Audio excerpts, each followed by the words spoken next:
Hello, and welcome to a child-friendly introduction to photography. This time we're doing landscapes and nature photography and embodying the spirit of the outdoors and your connection with the environment and what it means to you. Okay, before we kick off, I'm going to admit that in a photo club at school or at home, this is going to be quite difficult to achieve some stunning photos, but we're going to practice a few ideas and techniques, and these are what some children have done in an incredibly short period of time after doing this sort of study. Right, so we're going to remind ourselves on some top tips. Rule of thirds, very important. Some foreground interest to lead the line through the frame. Leading lines, again, I have explained in a separate video. Horizon's got to be level because the human eye does expect that unless you're doing a specific dramatic composition of some sort. Adding human interest, that's become quite a common theme in a lot of landscapes recently. We're going to remind ourselves of patterns and textures, negative space, filling the frame with what we intend to fill it with and not a lot of clutter and distraction.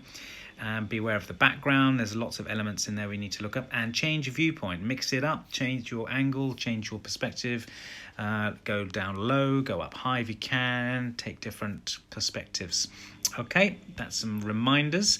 They're very useful for travel photography. So again, we can't achieve this type of picture obviously in our own backyard, but when we eventually go wandering and find interest in other places, we can try and use some of our skills and techniques that we're developing here. Here's a couple of my pictures, and here's a couple more from various places using people in their environment. Water does feature quite a lot, by the way. It's quite an interesting thing to have in landscape pictures, not all of course.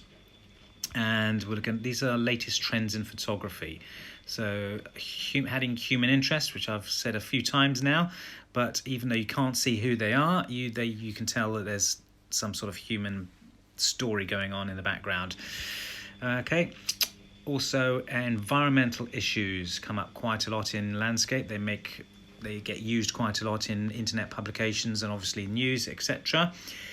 And also minimalism is slightly on the decline now, but minimalist sort of landscapes are very interesting, very good, and you can develop a little style on that.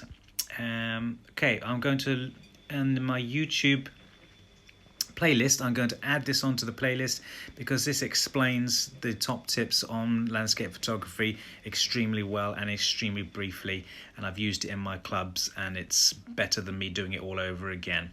Okay, so that's basically it. Well done. Let's think of where we're going to use these techniques. Maybe not at home so much, possibly, depending on how big your garden might be, when you get some free time and when you go moving around and any other interests you might have. Fantastic. Okay, I shall leave you with some links on this page and you can get going and repeat this at your leisure. Thank you. See you then.